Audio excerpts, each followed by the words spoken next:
안녕하세요, 소아입니다. 오늘은 지난 영상에서 예고했던 대로 제가 회사와 통대를 병행하면서 들었던 이야기들을 나눠보려고 해요. 우선 제 상황을 말씀드리자면 입학 전부터 인하우스로 3년 정도 일을 하고 있었고, 통대 합격 후 부산으로 이사를 가야 해서 기존 회사를 그만두고 입학과 거의 비슷한 시기에 현재 회사에서 인하우스로 근무하게 되었습니다. 그 과정에서 제일 많이 들었던 이야기는 힘들어서 다니겠니? 둘 중 하나는 그만둬야 하는 거 아니니? 이런 말이었는데요. 아시는 분들은 아시죠? 통대의 그 어마어마한 공부량과 과제. 여러분들도 궁금하신가요? 과연 회사 생활을 하면서 소화할 수 있을 것인가? 결론부터 말씀드리자면 독한 분이라면 가능합니다. 여기서 알 수 있는 건 제 성격이 조금 독하다는 거겠죠. 그리고 가장 큰 전제 조건은 야간 수업이 가능한 대학원이어야 합니다. 제가 나중에 우리 학교 대학원에 입학하게 된 스토리를 다루면 그때 자세하게 나오겠지만, 이것 때문에 부산으로 대학원을 선택한 것도 큽니다. 그럼 회사와 대학원을 병행하는 저희 하루 스케줄을 알려드릴게요. 아침 기상 시간은 한 5시 반에서 6시 정도 됩니다. 출근해서 일을 하고 퇴근은 5시에 하고요. 학교 수업은 1학년이 주 3일, 2학년이 주 4일이에요. 시간은 저녁 6시 50분부터 밤 10시까지 이어집니다. 수업이 끝나고 씻고 하면은 대충 밤 11시 반 정도 되는 것 같아요. 그럼 그때 잘까요? 네, 아직 안 잡니다. 수업한 내용 중에 추가로 찾아볼 게 있으면은 찾아보기도 하고, 그리고 집안일도 해야 되고, 고양이 집사 노릇도 해야 되고, 배고프니까 야식 먹을 때도 있고, 이것저것 하다 보면은 새벽 1시 좀 넘는 것 같아요. 그러면 그때 잡니다. 이러한 생활 패턴에서 제 가장 큰 고민은 개인 공부 시간이 정말 매우 적다는 거였어요. 하지만 앞서 말씀드린 바와 같이 독하면 가능합니다. 네, 독해지셔야 돼요, 여러분. 네, 시간을 만드는 게 정말 중요하더라고요. 저는 틈새 시간을 잘 활용하는 편이에요. 운전 중에도 회사에서도 집에서도 주말에도 이제 그런 틈새 시간에 과제와 개인 공부를 합니다. 학기 중에는 과제가 아무래도 우선시 되다 보니 과제 하다 보면 개인 공부 시간은 거의 없어요. 정말 시간 내서 5분, 10분 이런 식으로 하는데, 그러다 보니 점점 외부 사람을 만나는 빈도가 줄어들고 있습니다. 간단하게 말하자면 그냥 끊임없이 무언가를 계속 하고 있어요. 제가 영상을 준비하면서 되돌아보니 정말 제가 쉬는 시간 없이 타이트하게 살고 있네요. 그래도 조금은 예상하셨겠죠? 직딩이라면 이러지 않고서는 공부를 할 수가 없거든요. 그냥 남는 시간에 무조건 한다 생각하시면 될 것 같아요. 문제는 제가 이렇게 지내다 보니 건강에 적신호가 왔어요. 원래는 못해도 6시간은 잤었는데 하루 수면 시간이 보통 4시간 반 정도로 좀 모자라요. 그래서인지 1학년 1학기가 끝날 무렵부터 일주일에 한 번은 수액을 맞으러 갈 정도로, 병원에 갈 정도로 컨디션이 매우 안 좋았어요. 이렇게 피곤한 상태로 계속 지내다가는 쓰러지겠다 싶어서 주말에 잠을 더 자려고 했고, 평일에도 밤 12시에는 자려고 노력하고 있습니다. 아무리 공부도 중요하지만 휴식도 매우 중요하다고 느꼈어요.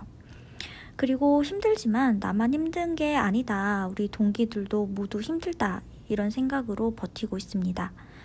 만약 저처럼 회사와 통대를 병행하려고 하시는 분이 계신다면, 체력이 약하시다면 그렇게 추천해드리고 싶지는 않아요. 기본적으로 나는 공부량이 많아야 해 하는 분들은 학업에만 매진하는 걸 추천합니다. 인하우스로 일을 하던 일반 직장인으로 근무를 하던 체력 소모가 매우 크고 수면 시간이 매우 부족할 수밖에 없어요. 규칙적인 출퇴근과 함께하는 직장인의 스케줄, 그리고 통대와의 병행은 매우 힘든 일이라 생각합니다. 독하게 마음 단단히 먹고 악바리로 버틸 각오가 되어 있다면 도전해 보셔도 좋겠지만 저도 한 악바리 하는데 사실 솔직히 많이 힘듭니다. 왜 입학 전에 입시 상담회에서 교수님이 보통은 회사와 학교 둘 중 하나를 포기하더라 라고 말씀하셨는지 이해가 갑니다. 이런 힘든 상황에서도 제가 회사를 아직도 그만두지 않고 다니고 있는 이유, 현실적으로 경제적인 이유도 있지만요. 가장 큰 이유는 실전 감각을 잃고 싶지 않아서예요. 대학원에서 배우는 통번역은요, 매 수업마다 매 수업 자기에게 각자에게 주어지는 생각할 수 있는 시간, 공부할 수 있는 시간이 생각보다 길어요. 주제도 미리 나오고, 그래서 충분히 찾아보고 연구도 해보고 과제를 제출하기도 하고 수업 시간에 의견도 교환해 보면서 실수하고 잘못한 것들을 고쳐나가는 일련의 훈련 과정이거든요. 그런데 실제로 일을 해보면 학교에서 하는 것보다 매우 짧은 시간 내에 해결해야 하고 나 혼자 결론을 내서 움직여야 해요. 오래 고민할 겨를이 없습니다.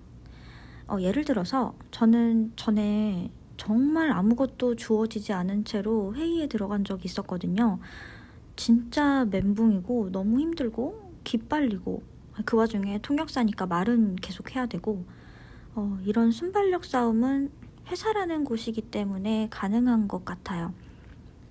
심지어 매 순간 새로운 순발력을 경험할 수도 있어요. 저는 이게 가장 큰 메리트이자 이유라고 말씀드리고 싶습니다. 그리고 이건 메리트는 아닌데 아무리 회사와 통대를 병행하는 게 어렵고 힘들다고 해도 그나마 버틸 수 있는 점은 한 회사에서 1년 이상 인하우스를 해보신 분들은 아실 거예요. 내용이 점점 비슷하다고 느끼게 됩니다. 물론 새로운 내용도 다르지만 주요 회의들 그리고 팀 단위로 진행하는 회의나 번역의 경우는 매번 내용이 비슷하거든요. 지난 회의에 이어서 내용이 진행되기 때문에 맥락을 이해하기에도 좋아요. 사용하는 단어도 1년 정도 반복해서 회의를 들어가다 보면 반복된다는 걸 느낄 거예요. 거기서 약간 살이 붙고 추가되는 데이터나 뭐 그런 게 다르다는 느낌? 그래서 처음에는 제가 말씀드린 것처럼 진짜 너무 힘듭니다. 그런데 하다 보면 사람이 적응하는 동물이라고 하잖아요. 조금 익숙해지면 그리고 나한테 업무가 점점 익숙해지면서 물론 시간이 지나도 어렵고 힘들지만 처음보다는 덜 힘든 것 같아요. 여러분 약간 희망이 생기지 않습니까? 네, 오늘은 회사와 통대를 병행할 수 있는가에 대해 영상을 준비해 봤습니다. 제 개인적인 경험과 의견을 바탕으로 전달해 드렸는데 고민하고 계신 분들 마음을 독하게 먹을 수 있게 도움이 되었나요? 어차피 뭘 해도 어떻게 해도 힘든 거라면 제일 중요한 건 마음가짐이라 생각해요. 저는 욕심쟁이라서 둘 다 포기 못한다는 마음으로 버티고 있습니다. 하지만 다시 처음부터라고 하면 사실 못할 것 같아요. 그래도 포기하지 않고 졸업까지 열심히 달려보겠습니다. 영상 끝까지 시청해주셔서 정말 감사드리고요. 다음 영상도 궁금하시다면 채널 구독, 좋아요, 알람 설정 잊지 말고 부탁드릴게요. 그럼 다음에 또 만나요. 안녕.